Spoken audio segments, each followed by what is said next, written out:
Flashback. Fun you're having, you can't stay at a hotel forever. But don't tell that to the migrants. Here in New York, the mayor's been putting up illegals in swanky hotels that cost up to $500 a night. Now, he's trying to kick them out, but the migrants don't want to go.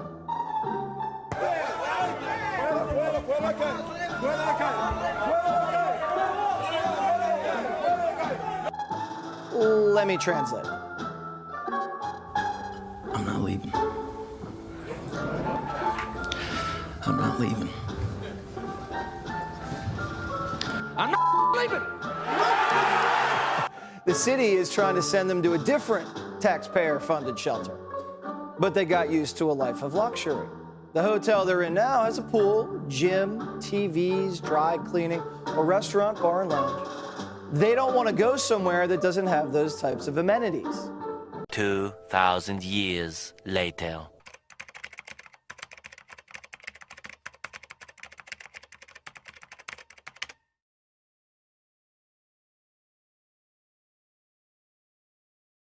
I'm here at the airport. I'm about to board my flight for San Salvador. The goal of this mission is to let the Trump administration, to let the government of El Salvador know that we are going to keep fighting to bring Abrego Garcia home until he returns to his family. What? Meanwhile, Temporary order of protection against your husband in 2021. Were you in fear of your husband?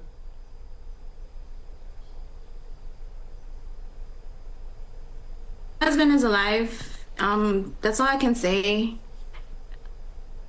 The goal of this mission is to let the Trump administration, to let the government of El Salvador know that we are going to keep fighting to bring Abrego Garcia home until he returns to his family.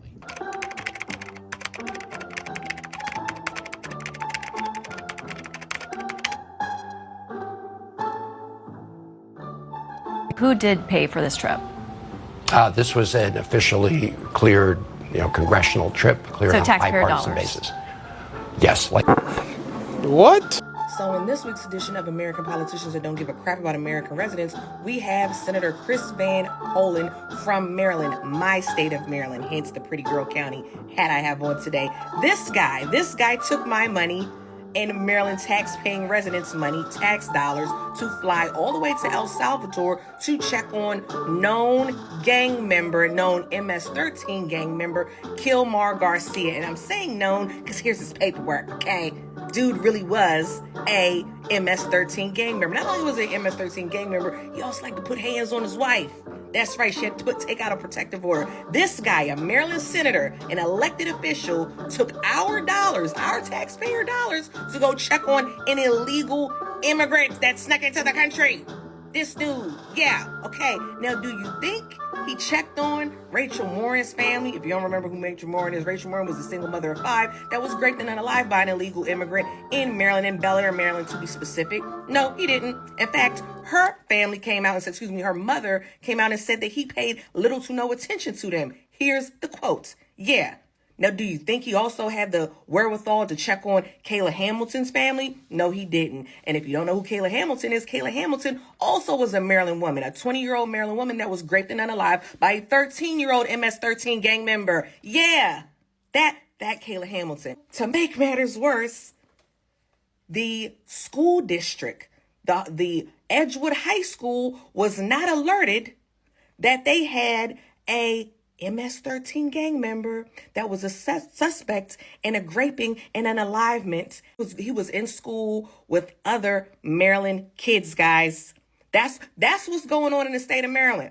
And if you're from Maryland and you're from PG County, put in the comments, say how off the chain these MS-13 gang members are. They like to chop people up. Yeah, that's what they do. Here's the paperwork. Been doing this since I was a little kid. So shout out to President Bukele.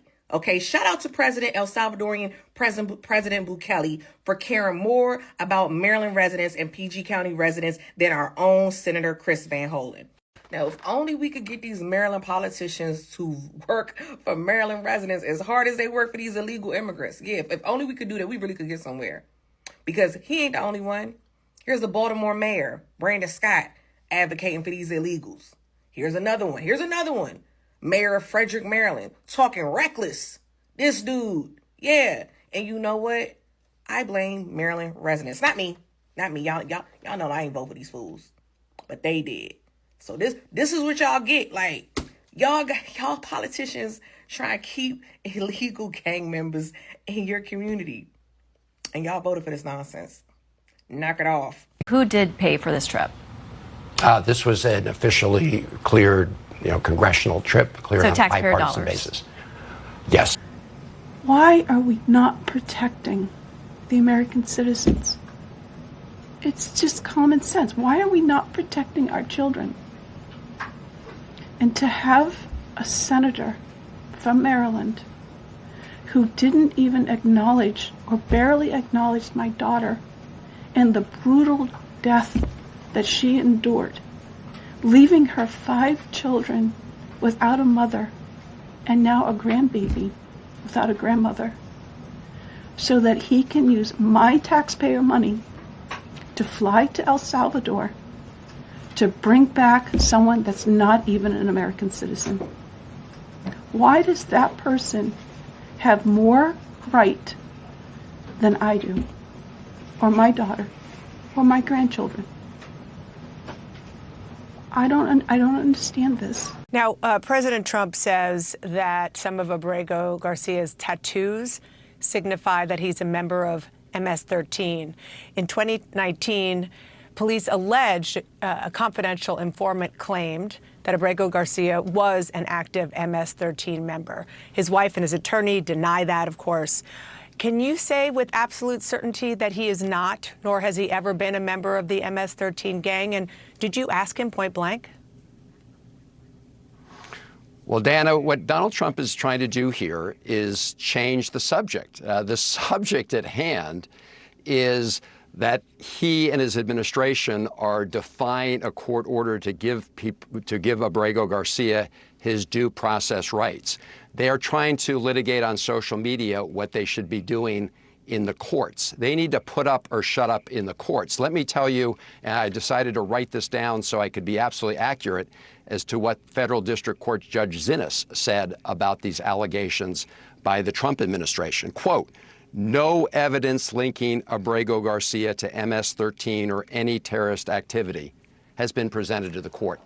That's where to litigate this. It's been litigated in many other places. So I'm not going to get into the details because the whole purpose of our court system is for them to adjudicate these things, not for Donald Trump to go off on social media. Yeah, you're right. They have not, there hasn't been a court hearing for them to put forward evidence in the first place, which is your whole point.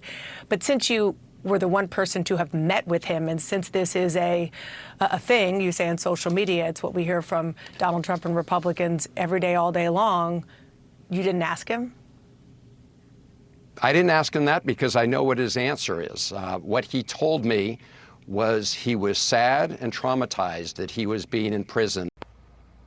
Oh, hell no! What about the human right of a woman not to be raped?